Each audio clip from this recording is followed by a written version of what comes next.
If your goal is to become a content creator or entrepreneur of some sort in the online space, you gotta stop watching and you gotta start doing. You don't need any more ideas, you don't need any more inspiration, you just gotta create. Throw spaghetti at the wall, play around, see. No, because you're so right. So hard to stop shopping when overconsumption is literally all over TikTok.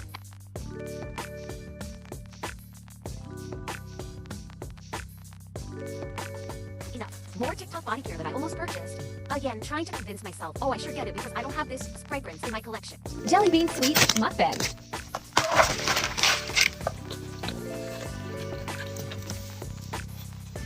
Brain rot. This quite literally means that the content that you're consuming is rotting your brain. You know, you can scroll through 1,000 different or 100 different contexts within 5 minutes. And that's a big override for the brain. And then the rest of the world seems kind of boring. Shocking truths about social media addiction. Are you addicted? Social media addiction is comparable to cocaine addiction. The addiction can increase loneliness, anxiety, and depression. Have you ever been scrolling through TikTok or any social media app and just realized that, like, you're constantly seeing things you like 24/7 on your phone? So addicting to see things you like all the time. The internet and the phone have changed everything. Have changed life as we know it.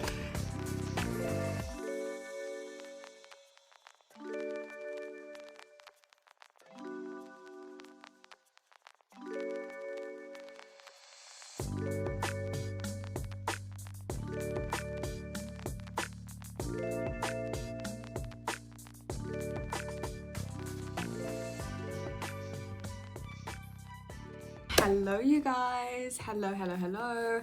Hi guys, welcome back to my channel.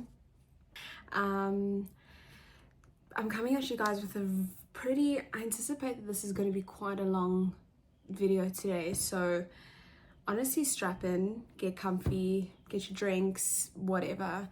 Today we're going to be speaking about 3 very interesting topics, namely creating, overconsumption, mindfulness, and more specifically creating more than you consume.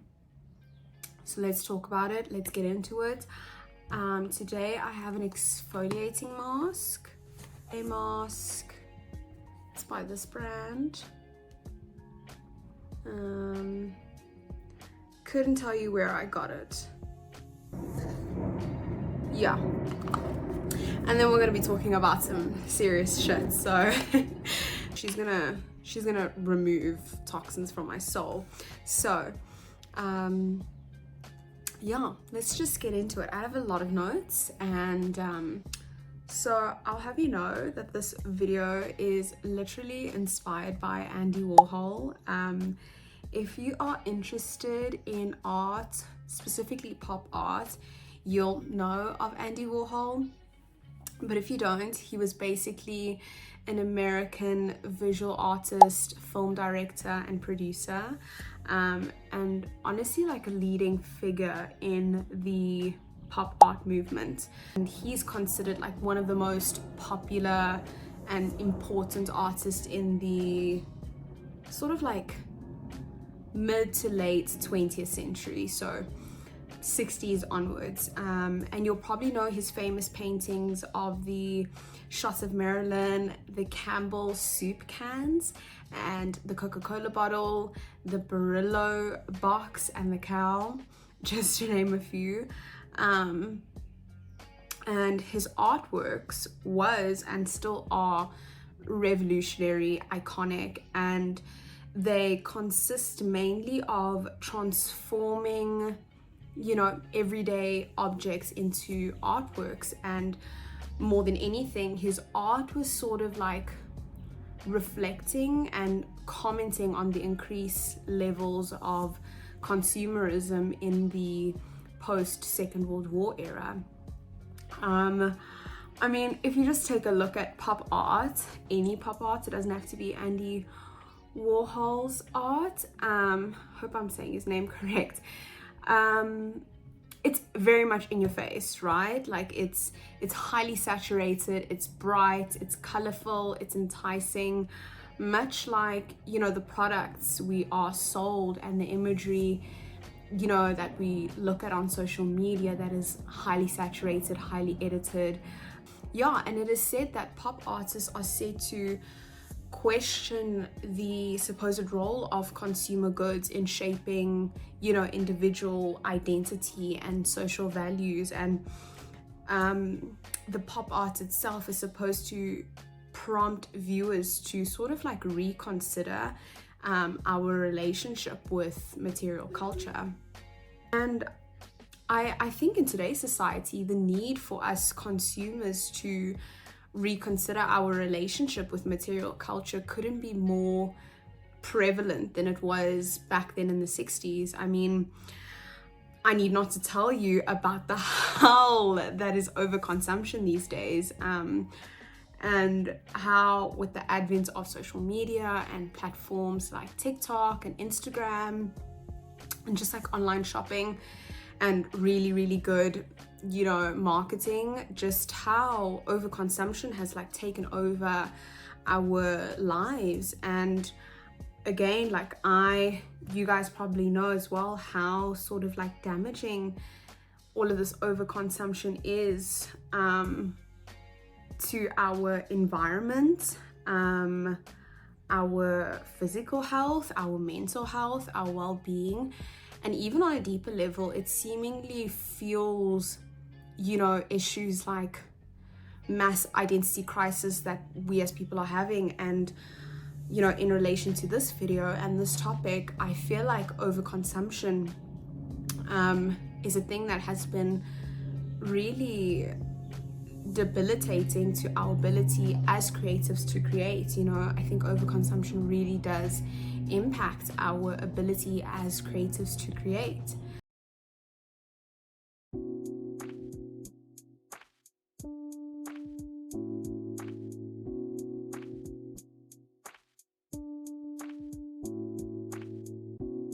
You're probably like, girl, like, why are you even talking about this creative stuff? I mean, it's honestly been in the past 2 years where I've been chewing on this like sort of idea about creating more than I consume. And it's also just been a year-long journey of like flexing that muscle of creativity and tapping into my creativity and finding ways to explore my creativity.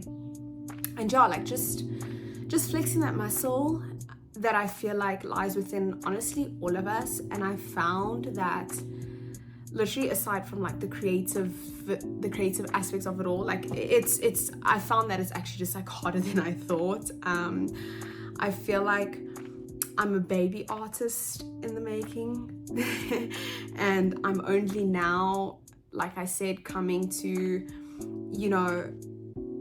realize, and it's only now that I'm awakening to my creative abilities, and alongside that, I feel like I'm also just becoming aware of the roadblocks and the challenges that have been and still are inhibiting my ability to create. And one of them has been over fucking consumption, just like the pure realization that I consume way more than I create. And more specifically, I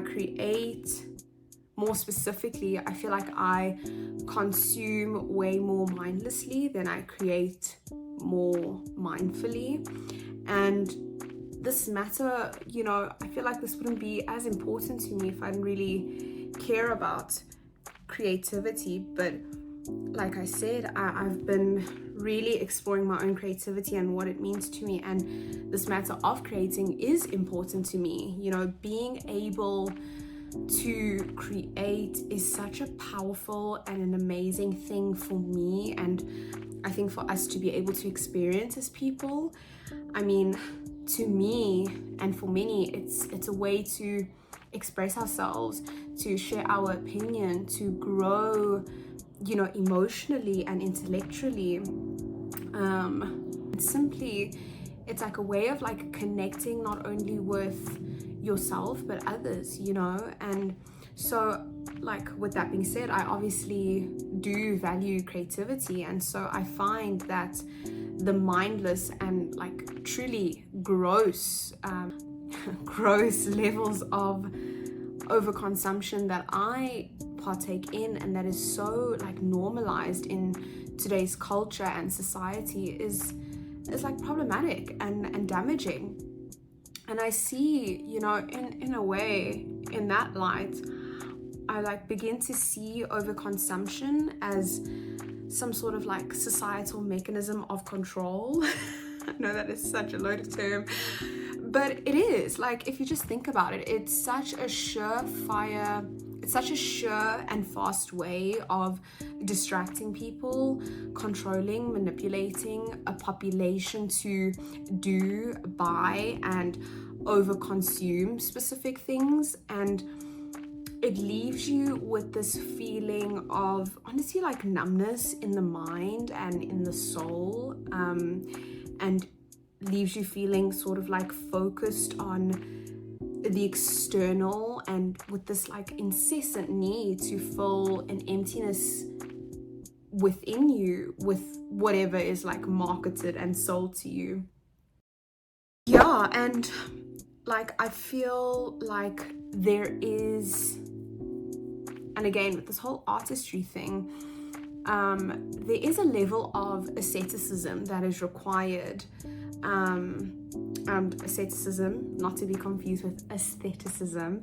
Asceticism is essentially the practice of the denial of like physical and psychological desires in order to obtain a spiritual goal or ideal. And so yeah, there is a level of asceticism that is required when, you know, within the creating process. And I think this is like unfortunately disrupted by the normalization of, oh hell no, this process is like unfortunately disrupted by the, you know, the normalization of overconsumption in our society. I mean, if you've ever had a moment of creation, you'll come to realize that like creating something, and guys, this issue could be anything, you know, it doesn't have to be specifically a painting, but just creating anything, like a business idea, a video, like a drawing, okay, if you're about to write an essay, whatever it is that requires you to you know, think outside of the box. It requires a level of courage, clarity, and like the sense of, yeah, like asceticism, of like blankness. I don't want to say emptiness, but a sense of like blankness. And I feel like overconsumption pollutes and hinders that process, you know. Like I think of, there's actually a plant that I've been trying to revive, and I've been like, my mom's like, girl, and that plant is dying, and I don't know why, because like I water it fine, I give it plant food, it's, you know, it's in the right amount of sunlight, whatever, and come to find it doesn't have like a drainage system. Like I didn't put the drainage thing, so all of the water is like pooling at the bottom, and essentially this plant is like drowning and rotting. And I kind of like think of us people in that way, where like if we are overfed content, overfed food, you know, like overfed stuff, like we kind of like drown underneath the weight of it all, and we are unable to therefore like grow and tap into that creativity.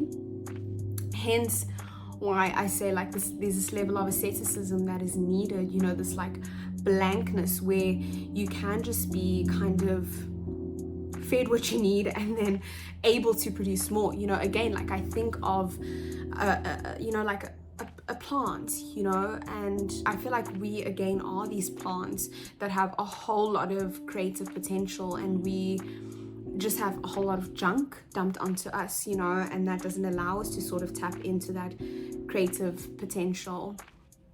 And it's recently, if I'm being honest, it's recently, like in the past 2 years, where I've come to again like not only see myself as not even an artist, to be honest, but as someone who is like creative and has creative abilities. I never used to believe that, you know. I used to think like you're either born you're either born creative or you're just not.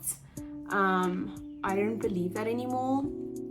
I like to believe that we as people in general are not just all creative, but we are more creative than we are made to believe. And I feel like a lot of what is going on is just, or a lot of what we are experiencing is just untapped creative abilities, you know, untapped creativity, never ever getting the chance, whether it's due to like our environment or whatever it is. Like we never really get the chance to sort of like flex that creative muscle, due to the fact that we also are propelled into a society that's sort of, that, you know, we're just like propelled into society where we are made to be more fit consumers than freer creatives, if that makes sense. Like we are told to, again, like we, even if it's not like explicitly, we are sort of pushed in the direction of consuming more and not necessarily creating more. By to the media we consume, we as a society are so used to being like force-fed content and products that we don't want, that we don't need, that we didn't even ask for. And it's sort of like the choice of consuming things mindfully has been like stripped away from us, from ruthless fucking algorithms and marketing gimmicks and just like companies and corporations, you know, trying to make their money, but at the same time convincing you of like shit that you don't need, and convincing you of multiple voids and problems in your life that can be solved again with this like one product. And yeah, I mean, I'll be the first to say, like, it was me moving to Cape Town and university when I started becoming aware of just how much bullshit I actually just have, and hoarding and stored. And I guess this goes into the whole philosophy of like minimalism and stuff, as to just like we, you know, realizing that we don't need all the stuff that we actually have. And yeah, we don't need a lot of the stuff, from literally from the clothes to the food to maladaptive patterns that clog the mind, and I feel like that cloud the spirit and the brain, and ultimately like dim the light of creativity within us. Because like I said, if we are so full from all of these things, like when are we ever going to have the energy and the mental bandwidth to create something if we're so focused on consuming stuff, you know? And again, I need not tell you of the many studies that, this looks like shit. I need not tell you of the many studies which link, you know, excessive consumption of anything, you know, whether it be food, items, what have you, social media, with poor mental health, right? Like by the time, like I said, you're done doom scrolling, you know, consuming junk food, gone on a mindless like shopping spree, we as people don't want to do anything else really after that, you know, except repeat that toxic cycle of overconsumption. Just like when you consume excessive junk food, at first you feel maniacally great, right? You have this lots of sugar, dopamine, all of those preservatives are just doing what needs to be done within your body, and then you sort of feel like stuffed and uncomfortable, and then you feel bogged down and heavy, and then eventually you just like crash, you know, and you're just like on the couch, not really wanting to do anything. And as if the cycle wasn't sinister, we find ourselves not too long afterwards having the cravings for the specific product that got us into that same situation, and the cycle just repeats itself.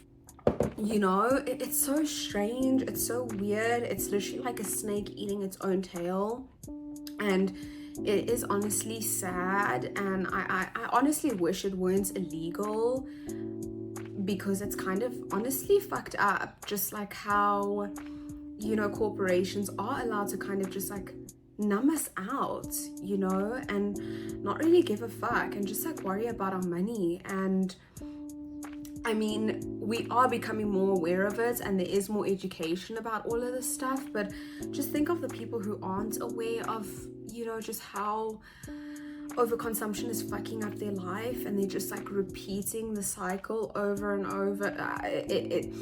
It's too Black Mirror for me sometimes. Like it really is. It really does give Black Mirror vibes sometimes, and I wish it weren't legal, but it is under capitalism. At the end of the day, it is. And I think as well, at the end of the day, the responsibility is on us consumers to, especially when we do become aware of this, to be mindful of the way in which we consume and the extent to which we allow specific products and things to take over our lives.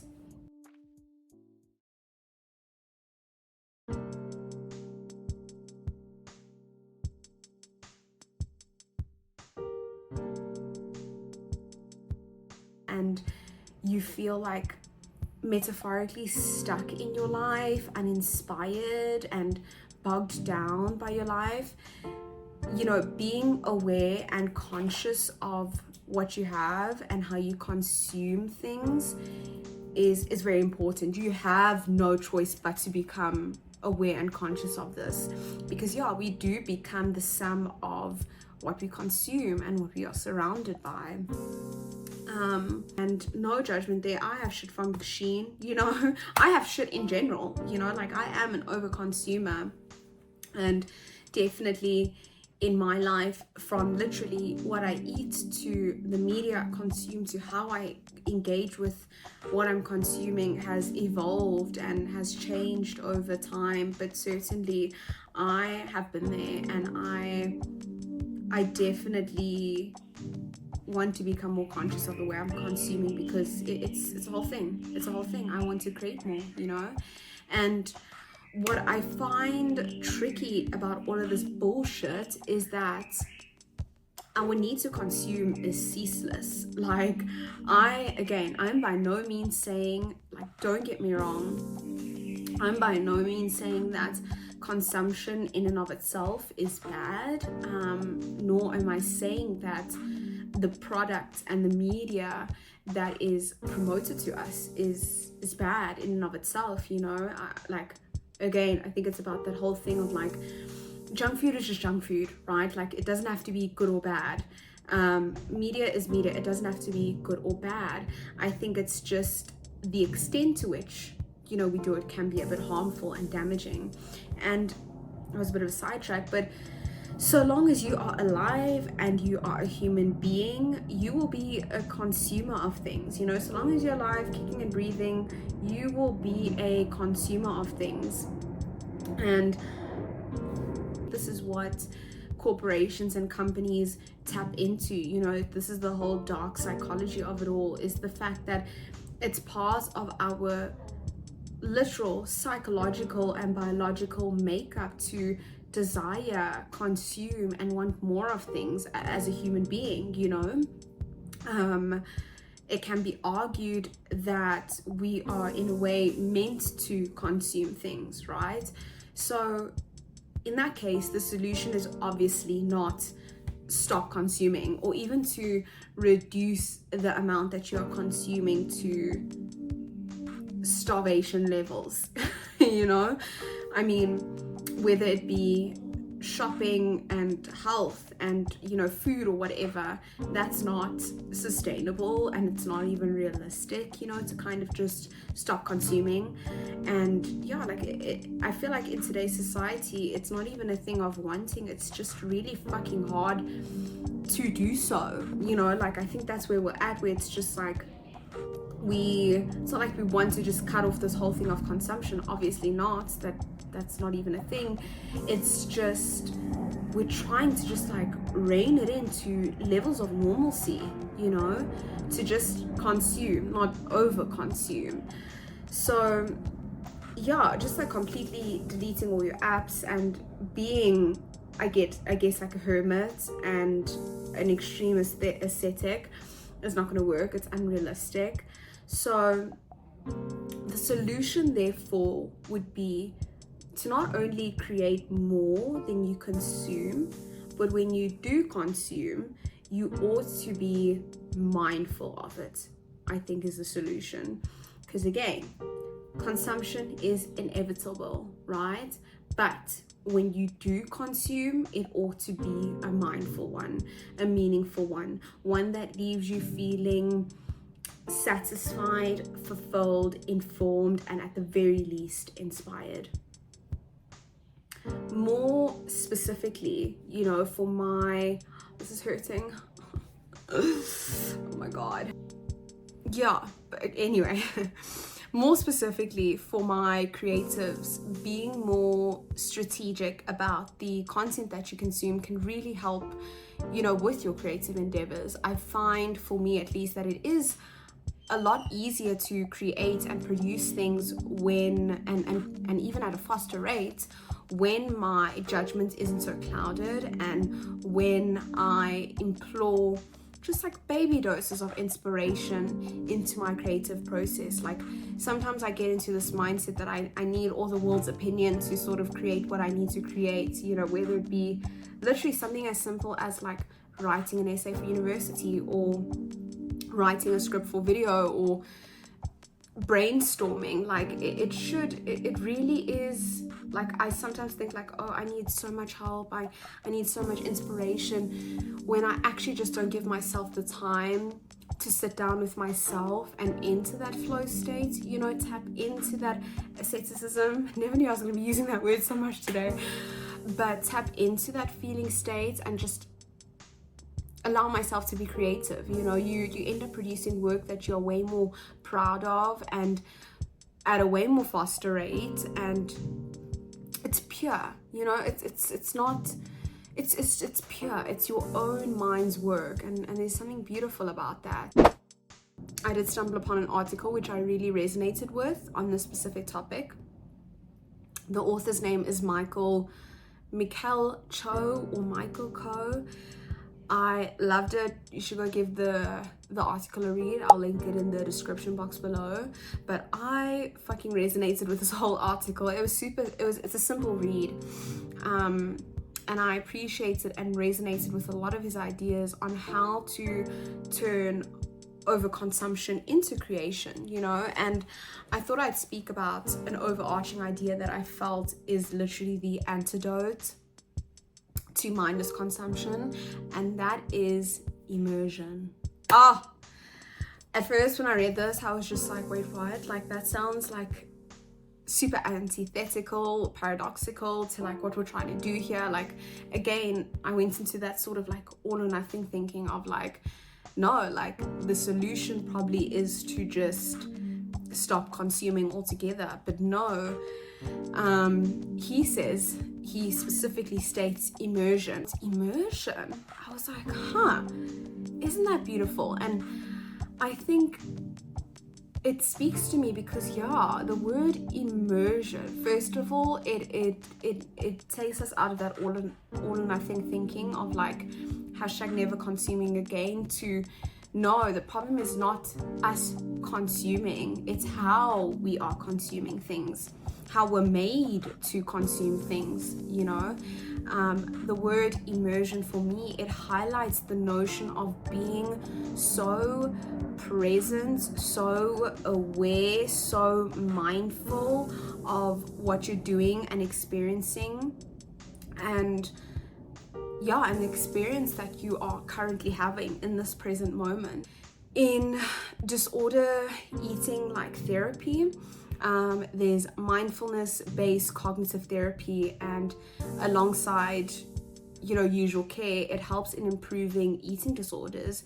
And essentially it's just the sense of mindfulness that is promoted, and it improves people with eating disorders where they are taught to become mindful of the food that they're eating, the act of eating the food, how the food is even plated on their plate, and just being immersed in that whole experience and that has said to decrease, you know, this whole, obviously help with people with eating disorders.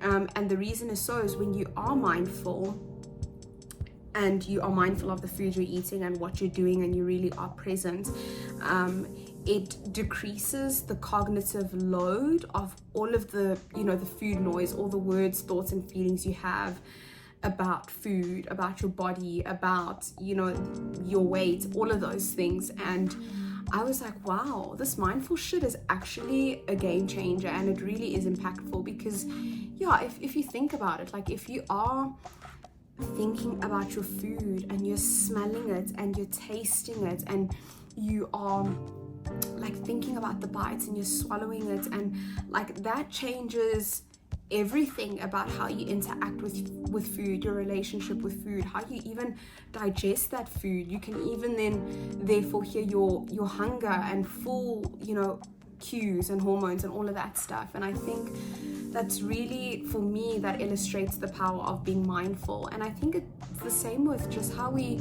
consume media and all of that stuff. Like if you think of like a doom scroll, you know, or just spending hours on the internet, it is just kind of this blank, just like scrolling, you know, you're just like going for it, and you're not necessarily engaged at all with anything, you know, you're just sort of like zoning out. And companies and all of these social medias, algorithms, and all of these things that want to kind of take your money, your energy, your time, they kind of don't want you to be engaged, you know, they don't want you to be mindful of what you're doing so that you can do it over and over and over and over and over again. And that's kind of fucked up. Like immersion, presence, and mindfulness is one of the most important, you know, things in your creative process.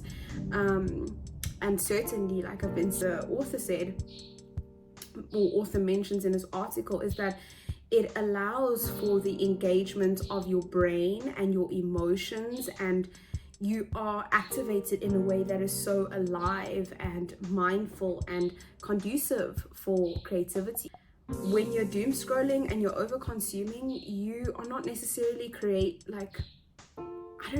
you are engaged emotionally, I guess, to some extent, like, you know, with just your serotonin and dopamine senses like firing. But on a deeper level, go and ask yourself, how are you engaging with what you are using, what you're going to use for inspiration? I know in his article he spoke about really absorbing stuff, you know, whether it be like a book, you know, summarizing that shit, or whether it be a movie, really like watch what you're watching, you know, and think about it and chew on it and talk to someone about it. I think that's basically what I have to say regarding that topic. I'm gonna watch this off, and then when I get back, I'm gonna kind of give you guys like tangible hacks that I personally use that help me consume things more mindfully. I feel like this was a lot of cerebral, heady things, so yeah, I'm gonna come back and give you guys 5 tips and tricks that I use that help me tap into that whole immersion spirit.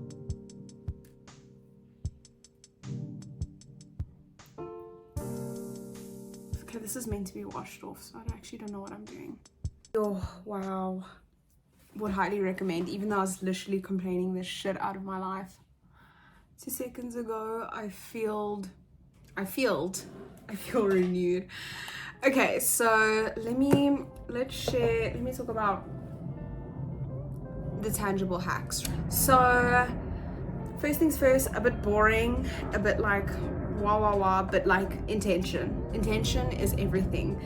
Setting an intention is everything. And honestly, to the point where you're like, olive oil looks a bit gross. Setting an intention to the point where you kind of like say it out aloud, like, hey, I'm gonna sit and scroll on Instagram for half an hour, like that's what I'm gonna do. But I know when that half an hour is done, it's done. Or I don't know, like being like, okay, I want to go on Pinterest so that I can look up ideas for my birthday party. Like that's an intention, you know, that's being specific about what you are doing. The lack of mindfulness, you know, it's the lack of mindfulness and just being sucked into rabbit holes. So intention is everything. Set your intention and the overconsumption ought to improve. Next is, these are more digital hacks. So the first thing, I don't know if a lot of people know about this, but it's putting your phone in black and white mode. Super easy, super quick. Something that you can do if you like can feel yourself, you know, spiraling, or like, I don't know, just being, if you realize you've clocked that you've just been on your phone for like hours on end, put your phone on black and white mode. Do what you were doing, but you'll see it's less fun, because again, going back to that whole pop art thing, like you'll start realizing how overly saturated all of this shit is. Our phones are, the apps are, just everything is, and how much that alone draws you in, you know, and wants you to consume and see more. Because at the end of the day, activating, deactivating apps, that's also another one. Deactivating the algorithm. I did this on YouTube. I'll put like a screenshot here. Yeah, it's turning off your watch history is what it is, and that just stops your YouTube specifically from churning out videos. And yeah, I don't know, for me, just going onto YouTube and it being a blank page, again, it makes me the one and only, it forces me to become more mindful of what I'm doing on that damn app. I'm not just like clicking all of the recommended videos or all the videos that are recommended to me.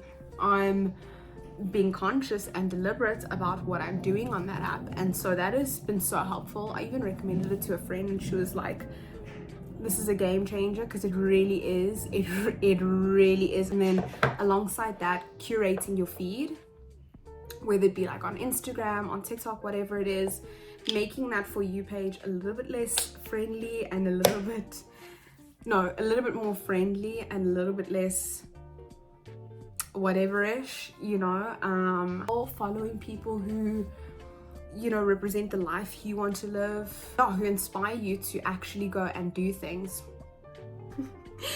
I'm actually gonna put on a lot because it is a hot ass motherfucking day today, you guys. Next is taking inventory of what you already have. So this is very important. It's kind of like this whole spring cleaning, Marie Kondo type of shit, like mindset. Definitely when you do those spring cleanings, you know, you revamp your closet, you clean out stuff, you track, write things out, you make intentions to donate, you know, to just like look at what you have.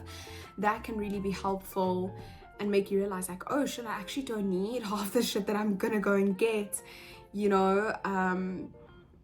Creating a shopping list before you go shopping, or writing out what you have. I feel like even just keeping, like, writing down what your day was like, what your goals are, what you want in life, what you don't want in life, like that can sort of like align you to who you actually are and not what society is telling you who you should be, and, you know, preying on insecurities that you may have. And, you know, like, cause if someone is trying to sell you something that you don't need, you can be like, I don't need that, I already know. This amazing YouTuber Marisa told me to take inventory of what I have in my life, so I'm actually good, you know? Yeah, we're good. I'm literally gonna go out in the sun after this, so don't mind me looking. We are giving naked mole rat, you know me, and naked mole rat energy, but I'm not doing my makeup today because it's a chill day. Anyway, next is introducing asceticism in your life. And like I said, asceticism is just this whole art of doing less, you know. It's like renouncing things, delaying gratification. That again can also make you familiar with this whole idea of you're already fulfilled as you are. You don't need more. You don't need to be convinced of wanting more, you know. Introducing asceticism into your life by, I fast sometimes, you know, being bored, have days of the week where you don't spend money, abstaining from specific things, yeah, overall just realizing that you don't need as much as is being shoved down your throat, you know. And last but not least is creating as much as you can when you can, striking while the iron is hot, bitch, flexing that muscle of creativity. Whenever you do feel the urge to create, go for it. Literally go for it, you know. Like, I mean, time is money these days, and whatever like time you're just kind of leaving, you know, you can just, it's so easy to just like fill the time with your phone, like just pick up your phone because you're so bored. And you know, like whenever these days I've really been leaning into that whole idea of just creating when I can, because any minute now an ad could pop up, a video could pop up, you know, something that could catch my attention could pop up, and then that inspiration is lost, you know. So I do believe that it's part of our divine rights as people to create, and to want to create, and to be allowed to create, and to overcome those hurdles that inhibit us from creating whatever it is, whether it be, again, like I said, a baby, a business, or a book, a painting, whatever it be. So I think that's all I have to say, you guys. I mean,